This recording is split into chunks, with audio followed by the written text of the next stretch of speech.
Hello, and welcome to the 13th episode of Let's Learn Blades in the Dark. In this episode, we will discuss coin and stash. But first, I want to note that as of the release of this episode, the System Reference Document, or SRD, for Blades in the Dark is now online at bladesinthedark.com.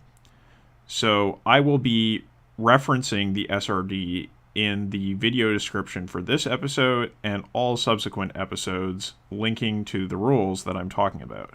So if you are interested in reading the rules and you don't have the book on hand, then go ahead and check out the link to the SRD, or just go to bladesinthedark.com and look it up yourself. But without further ado, let's continue to talk about coin and stash. So coin is an abstract measure of cash and liquid assets. It's a kind of agglomeration of different kinds of assets into just this abstract unit that's packaged together and that you can spend on sort of major expenditures.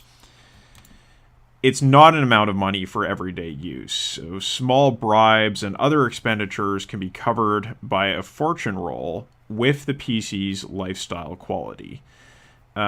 This is similar to a resources test in the Burning Wheel, where you have this kind of abstract measure of how rich you are, how many resources you have available, and you can roll to see if you are able to draw on your resources without the resources being taxed by your expenditures. And that's pretty much how the fortune roll works in Blades in the Dark as well.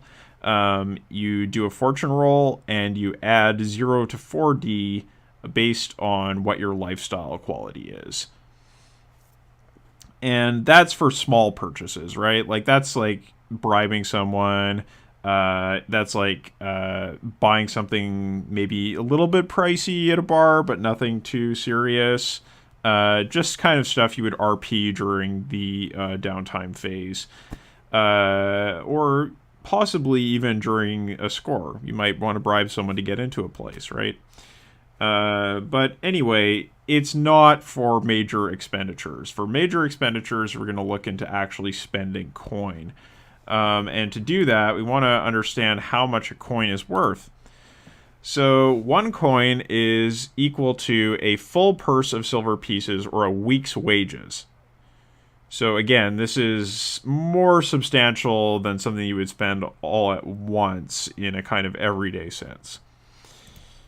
2 coins can buy you a fine weapon, which is worth noting, because you can get a bonus die for having a fine weapon.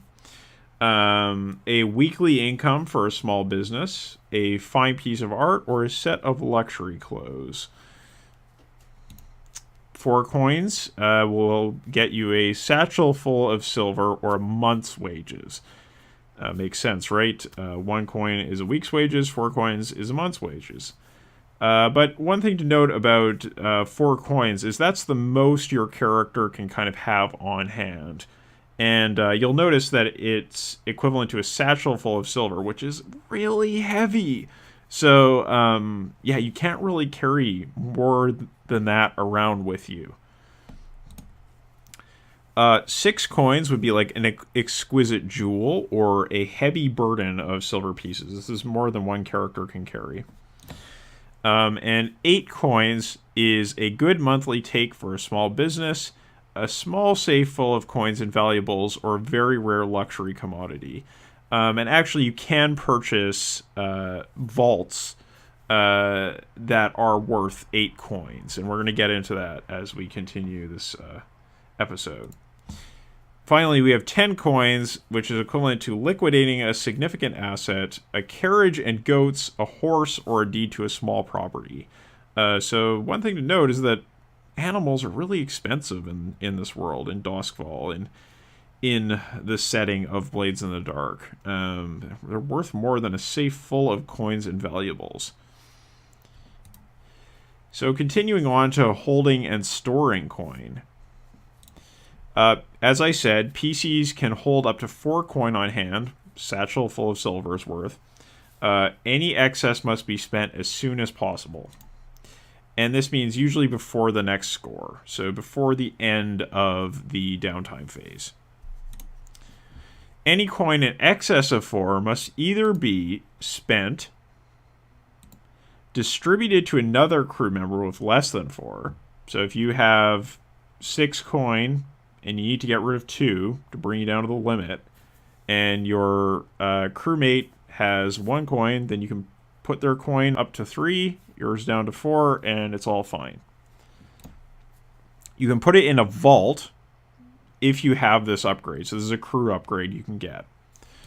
Or you can put it in your stash. And vault and stash are 2 different things. And we're going to get into that difference as we continue. A vault is an upgrade your crew can take and can hold 4, 8, or 16 coin according to its upgrade level. So 4 would be like a kind of micro safe, 8 might be a small size safe, and then 16 would be a large safe.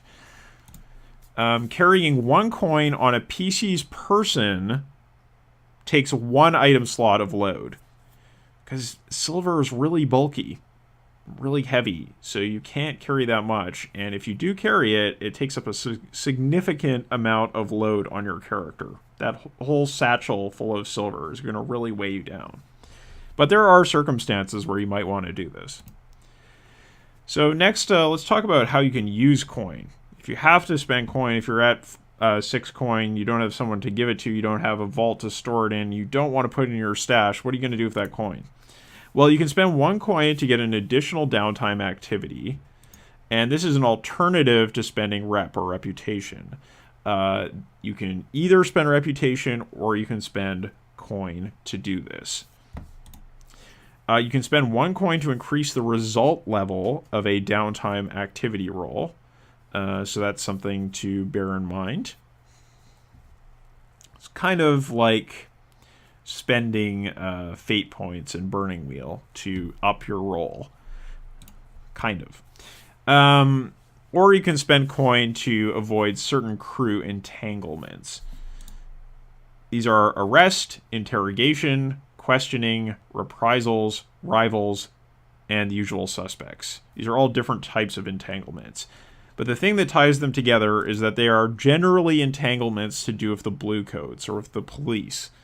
Because if you've read the setting information for Blades in the Dark, you know that the blue coats are infamously corrupt and they're susceptible to being bribed. You can add coin to a character's stash to improve their lifestyle and retirement. So remember, lifestyle quality is that value we were talking about before to determine how likely it is you'll succeed at bribing someone or making some minor purchases. But it has some other implications as well. And retirement, of course, is what your character's aiming towards ideally as the end of their career as a daring scoundrel. They don't want to die in misery. And finally, you can spend coin on crew advancement. However, there are other conditions that also apply to crew advancement. You can't just buy up to the next tier for your crew. You need to fulfill multiple conditions that we'll get into when we talk about that. Next, we have stash and retirement. So when a character maxes out on trauma and retires, their fate is determined by how much coin they've stashed. Not how much coin they have on hand, how much coin they've stashed. And there are different stash levels. The first stash level is 0 to 10, and it represents being a poor soul. You end up in the gutter, awash in vice and misery. Bad retirement. 11 to 20 is meager. You have a tiny hovel you can call your own. 21 to 39, modest, a simple home or apartment with some small comforts. You might operate a tavern or a small business. So this is a, modestly comfortable retirement. And if you're really, really successful, if you have 40 plus, then you get a fine retirement, a well-appointed home or apartment claiming a few luxuries. You might operate a medium business. So what this means is that as a daring scoundrel in Blades in the Dark, you simply can't retire into the upper class or a life of true luxury. The best you can hope for is to retire into a life of kind of middle class, modest luxury. So continuing, each full row of stash, or 10 coin, indicates the quality level of the scoundrel's lifestyle from 0 to 4. So 0 would be the characters living on the street, to 4, they're living in luxury. And so the levels for retirement and the levels for lifestyle basically map onto each other one-to-one. Coin can be removed from the stash at a ratio of 2 stash for 1 coin. In other words, it can be taken out at half value. So this gets to the difference between a vault and a stash. A vault is a crew advancement you can get that allows you to increase the liquid assets your crew can have on hand. This is coin you can spend at no penalty. It's just always available to be spent. On the other hand, stash, you don't need to buy something in order to have room in your stash.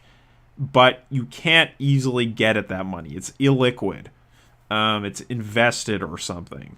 And if you do try to get at it, you're only going to get half the money you put in. So there is a serious penalty, and that creates a risk-reward dynamic where the player has to decide how much coin can they have on hand, how much do they want to spend, and how much do they want to bank to improve their lifestyle quality for those times when they need to make those fortune rolls, but also, more importantly, to determine how they're going to retire if they manage to survive their life as a scoundrel. So hopefully that's a clear explanation of all of the coin and stash and vault and lifestyle mechanics in this game. And we're going to move on in the next episode to a related topic, which is payoff. So I will see you then.